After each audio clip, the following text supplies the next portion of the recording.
Hello दोस्तों, मैं अंजलि एक नया वीडियो लेकर आई हूँ।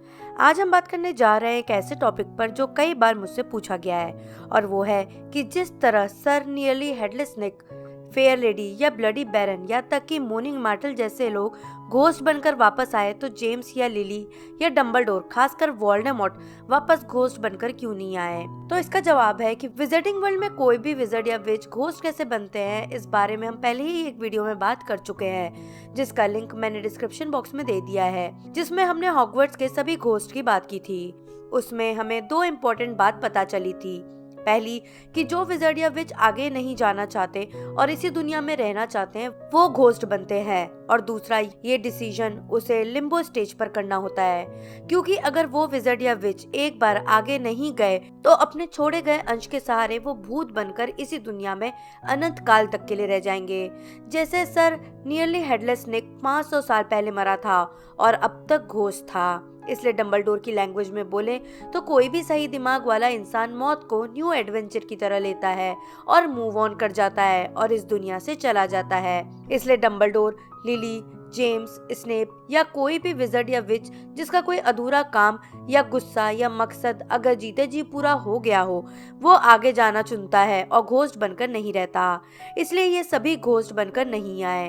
अब इम्पोर्टेंट सवाल आता है कि वोल्डेमॉर्ट तो ऐसा नहीं था, उसे अमरता पानी थी, यानी उसे इस दुनिया में रहने का बहुत शौक था और अपने मकसद को पूरा करने के लिए अगर उसे घोस्ट के रूप में रहना पड़ता और अपनी सेना को ऑर्डर देकर अपना मकसद पूरा करना होता, जो कि मगज पर राज करना और हाफ ब्लड को जादू सीखने से रोकने था, तो अपने इस अधूरे काम को अंजाम देने के लिए वो घोस्ट बनकर क्यों नहीं आया?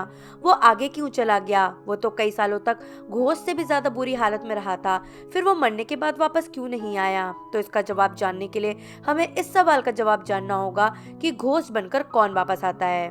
वो विज़र्ड जिसकी मौत एबनॉर्मल तरीके से हुई हो, जैसे नियरली हेडलेस निक को भोथरी कुल्हाड़ी से 45 बार सिर काटने की कोशिश करने के कारण उसकी मौत हुई, जबकि वो इनोसेंट था।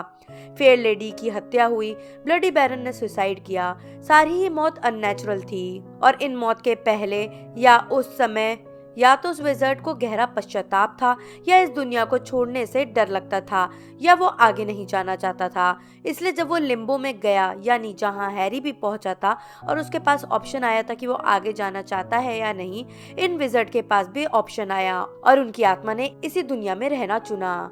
अब अगर वोल्डेमॉर्ट की बात करें तो जैसा कि हम जानते हैं कि उसे अमर बनकर इसी दुनिया में रहने का शौक था, और अगर उसे ऑप्शन दिया जाता तो शायद वो पक्का ही घोस्ट बनकर रहना डिसाइड करता, क्योंकि उसे खुद पर इतना ज्यादा ओवर कॉन्फिडेंस था कि वो ये मानकर चलता कि वो किसी तरह से वापस आ जाएगा, अपना शरीर फिर से पालेगा और उसके लिए दुनिया से जुड़े रहना जरूरी था।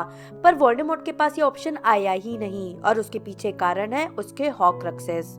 लिम्बो में आत्मा जाती है और फैसला लेती है, पर वोल्डेमॉर्ट ने अपनी आत्मा के कई टुकड़े पहले ही कर लिए थे, जिस कारण जब वो लिम्बो में पहुंचा उसकी आत्मा अधूरी थी, जिसकी एक झलक हमने तभी देख ली थी जब हैरी लिम्बो में था। वोल्डेमॉर्ट लाचार, बिना चल फिर सकने वाला, कुछ न समझ सकने वाला, या तक कि कुछ भी न डिसीजन ले सकने वाली हालत में था। इसलिए एक तरह से मरने के बाद वो इसी हालत में हमेशा के लिए लिम्बो में ही रह गया।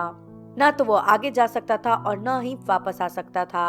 अगर मरने से पहले उसे पछतावा होता कि उसने अपनी जिंदगी में बहुत गलतियां की और खुद वो अपने हॉक्राक्स नष्ट कर देता, जिससे उसकी जान चली जाती, तो शायद सारी आत्मा मिलकर एक संपूर्ण आत्मा बनती और वो आगे जा सकता था या वापस इस दुनिया में घोस्ट बनकर आ सकता था।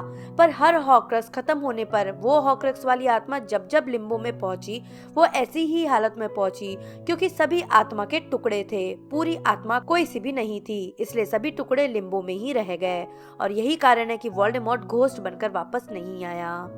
तो दोस्तों, ये थी बात कि वोल्डेमॉर्ट मरने के बाद बाकी कई विज़र्ड्स की तरह घोस्ट बनकर वापस क्यों नहीं आया। आपका क्या सोचना है इस बारे में, मुझे नीचे कमेंट बॉक्स में बताएं। अगर वीडियो पसंद आया हो तो लाइक और शेयर जरूर करें। मैं जल्दी नई वीडियो के साथ वापस आऊंगी, तब तक के लिए बाय बाय।